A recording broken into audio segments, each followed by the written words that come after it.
Not all superheroes wear capes. Some wear designer handbags.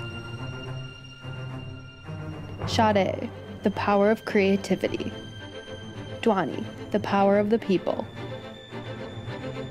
Crystal, the power of numbers. Ella, the power of the market. And me, Betsy, the power of the story. We are the Guardians of the Galaxy, and together we're saving luxury accessories one bag at a time with our client, Michael Kors.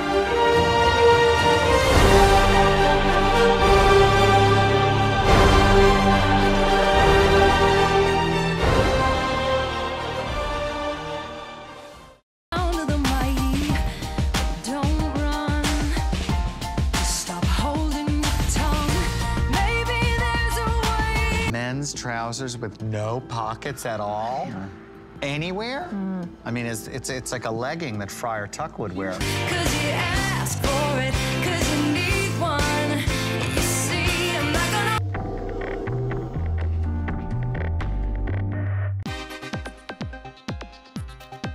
Michael Kors has established himself as one of the most beloved American designers. Now he's carving a new niche with better-priced sportswear and accessories for men and women. His new label, Michael by Michael Kors, is designed to challenge big guns like Donna Karan, Calvin Klein, Tommy Hilfiger, and Ralph Lauren, hoping to become the next American billion-dollar brand.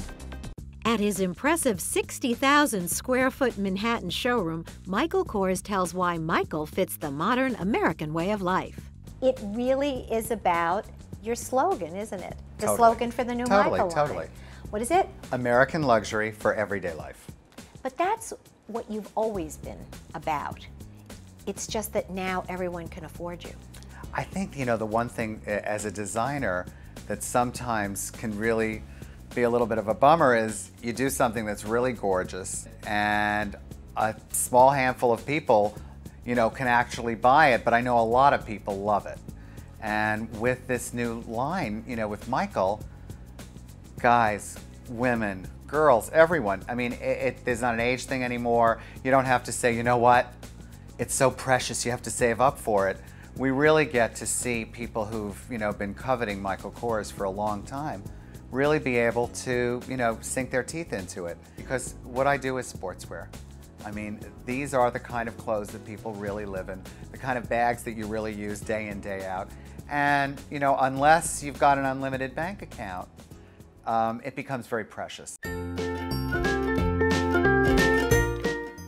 Michael Kors is a luxury retailer of handbags, jewelry, shoes, and ready-to-wear clothing. It prides itself on being a diverse leader in luxury retail, but the Guardian smelled something fishy. We noticed they lacked any diversity in their employees or their models, both online and on the runway. We also saw that they lacked any higher-ups with a background in marketing, making them fall behind their luxury competitors. They claimed all over their site to be a product leader in luxury, yet they constantly have products on sale and partners with Macy's and Nordstrom's to sell their products. This dilutes the brands and makes them less exclusive in people's minds. We knew they were operating all wrong, so we used our powers to save the company from doom. First, Sade looked at Michael Kors' balance sheet.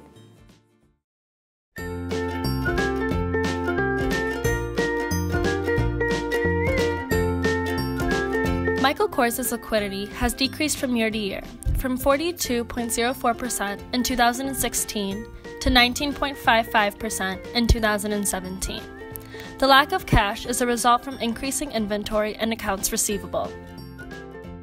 The company has more things in their stores and customers that are charging merchandise they still need to pay for than customers who walk out with the bag fully paid for. We believe that they need to draw consumers into the store in order to decrease their inventory and increase cash.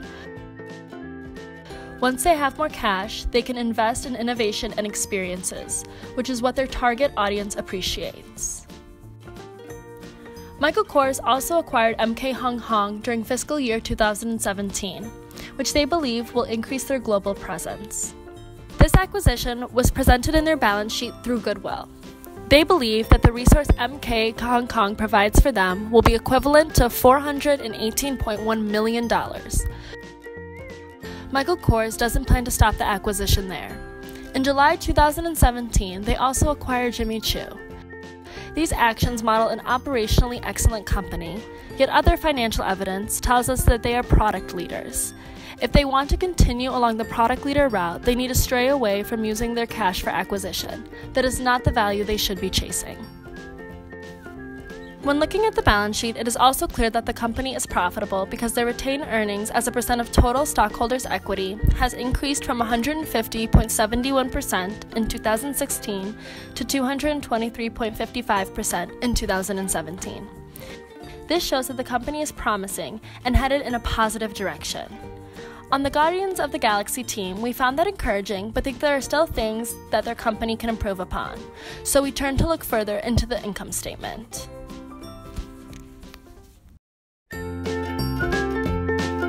Let's start from the revenue. The retail segment accounts for 57.2%. It's the major source of total revenue in 2017, compared to 39.5% on wholesale and 3.3% on licensing segment. We suggest that Michael Kors should take out more wholesales at Macy's or Nordstrom's to have more control to the discounts and then most importantly, the consumer experience in their own stores. On the other hand, the total revenue is shrinking from 2016 to 2017, possibly due to less revenue and more employees, which aim to turn human capital to the value of culture. The gross margin in 2017 is 59.2%, approximately the same compared to last year, which shows their current value proposition as a product leader whose essence could be in the craftsmanship uniqueness. However, we think Michael Kors should focus on customer intimacy, which the customer's experience really matters in luxury brands, which backs up our point of taking away from wholesale and focusing on their own stores. Michael Kors is profitable, but their profitability is going up and down. This can be a result of income from operations decreasing as the years go on. Their interest expense is also increasing, which they should make effort on. Next, Joanny will tell us about how Michael Kors' cash flow look like. When diving into the cash flow statement, the Guardian of the Galaxy team found that Michael Kors in fact had a healthy and positive cash flow. There were lots of reassuring signs. Michael Kors had a healthy cash flow at 23.64%. It was able to turn sales into cash better than its competitors Kate Spade and Coach. Free cash flow was also increasing from 2016 to 2017, which means that Michael Kors has cash available for activities like buying stock, paying dividends, paying down debts, etc. It was impressive that Michael Kors has zero long-term debt, despite its recent acquisition of Michael Kors Hong Kong. The management too believes in its future. They're buying back stock to decrease the shares outstanding in the market and thereby increasing price of their stock. The Guardian of the Galaxy team was almost about to return back to space, thinking that perhaps Michael Kors did not need its help, until we looked at the cash conversion cycle. We noticed that Michael Kors takes 110 days to sell its inventory. In other words, cash is stuck in its inventory. Another indication was its EBITDA. The EBITDA shows a decline in operating profitability from 2016 to 2017. All this points to one conclusion from the cash flow statement. Michael Kors is not selling inventory fast enough. Michael Kors needs to make the brand aspirational again and drive up its sales. Next, the Guardian of the Galaxy team took a step back to look at the retail landscape to help contextualize our findings from the financial statements we just explored. Next, the Guardians of the Galaxy team took a step back to look at the retail landscape to help contextualize our findings from the financial statements we just looked at.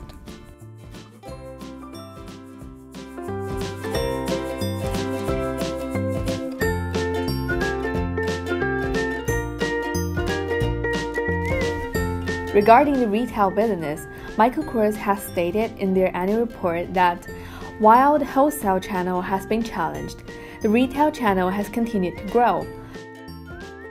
largely driven by the rapid growth of the e-commerce channel and increased off-price sales, which has continued to cannibalize brick-and-mortar retail store sales.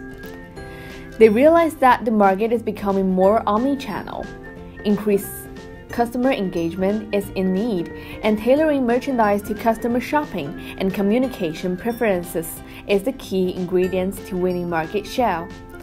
In response, Michael Kors is closing about 15%, which is around 125 of its physical stores on one hand, and revamping the remaining stores on the other. It also puts its salespersons under styling training to deliver personalized styling recommendations for consumers. But we think they shouldn't stop there. Michael Kors needs to think deeper about its online and offline retail business.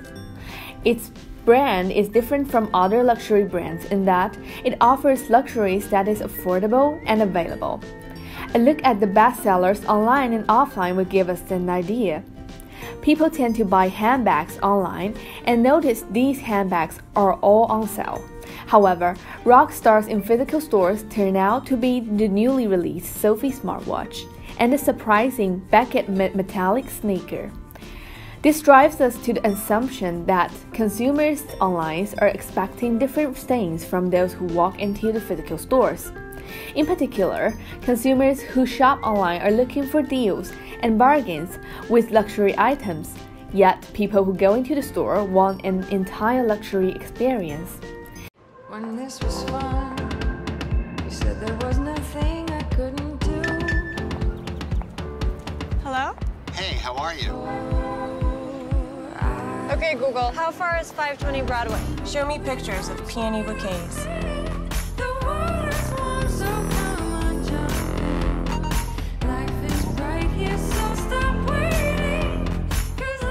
The watch that brings your life to life. If they think out of the box and adjust product listing for both retail channels, Michael Kors can prevent competing with itself. For example, the physical stores can hold special events for loyal customers on seasonal new looks, which are only exclusive offline, and online stores could push harder on the Kors customization, and the value can be extended to the right customers in a more efficient way.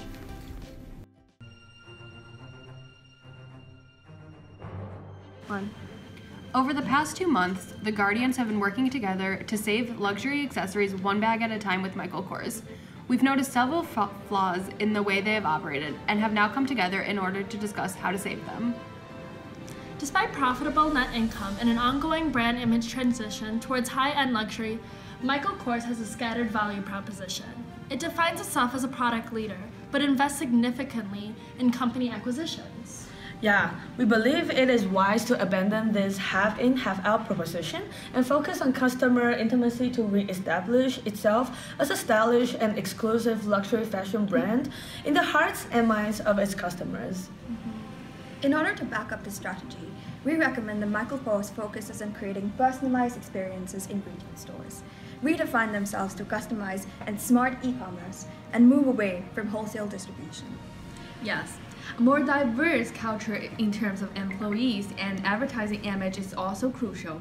Models of different skin colors, and females in the boardroom and male salesperson in their stores to echo what Michael Kors declares about itself, a diverse leader in luxury retail that focuses on customer relationships. We have found 3 ways for Michael Kors to back up its product-leading value statement with customer intimacy. Stop acquiring companies and instead invest money in the customer experience. Michael Kors is a luxury brand and should support their product-leading company with a positive and strong customer experience. Instead of investing on acquiring companies, MK should focus on creating a more positive environment in their stores. Especially with Amazon being an increasing e-commerce threat, it is not enough to just be a product leader. Michael Kors needs to focus on their consumers having a relationship with them. Their customers aren't just buying goods, they are paying for an experience. Stop putting inventories on wholesale retailers.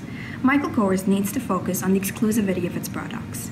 Having control over their own prices will increase their revenue, instead of wholesalers selling the products at discounted prices. Selling directly in Michael Kors retail stores will also increase the foot traffic of their stores and allow Michael Kors to control the customer experience in their stores. This will help re-establish Michael Kors as an aspirational and exclusive brand again, and thus create a higher demand for its products, increasing sales and revenues.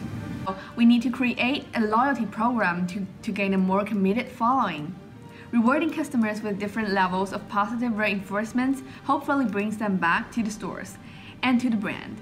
Sales are going to turn inventories into accounts receivables and finally cash, so that the inventory and liquidity problem will be relieved. This will further help them rebuild their image in the luxury industry, as McKay is undergoing a transition to a higher-end fashion brand. We believe that by implementing these recommendations for Michael Kors as a product-leading, customer intimate, and a luxury accessories brand, they will be able to take their products to infinity and beyond.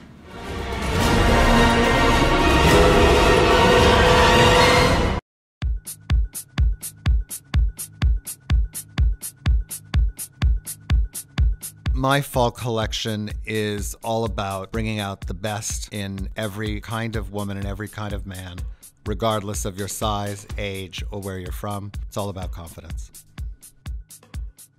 This season, when I was thinking about the silhouettes and thinking about strength and power and glamour, I thought about a defined waist, both for men and for women, and a stronger shoulder, something pronounced, longer hemlines, a lot of hemlines that actually unwrap and slit, things that are fringed, things that are handkerchief hemmed. So when you walk and there's movement, which is what a city street is all about, there's this sense of surprise as you move. I'm a texture junkie, so there are amazing tweeds and herringbones in the collection, beautiful cashmeres, very soft silks, and metallic lamés, things that kind of catch the breeze, and then certainly wonderful shearlings, some fabulous intarsia furs. I'm always really designing a wardrobe. So the collection is based on a very gorgeous neutral palette, lots of shades of gray, and then all of these wonderful rich earth tones. You know, beautiful chocolate brown and camel, lots of olive green, which I think is a great way to wear color that's a neutral. As I said, I love metallic accents, whether it's silver or gold. And then there's something really fabulous about all of these wonderful sort of wine and berry tones. And I love the gamut there. I love a little spot of hot pink. I think it puts a smile on your face. Accessories this season really reflect the collection very much so. So a lot of the bags this season are very soft.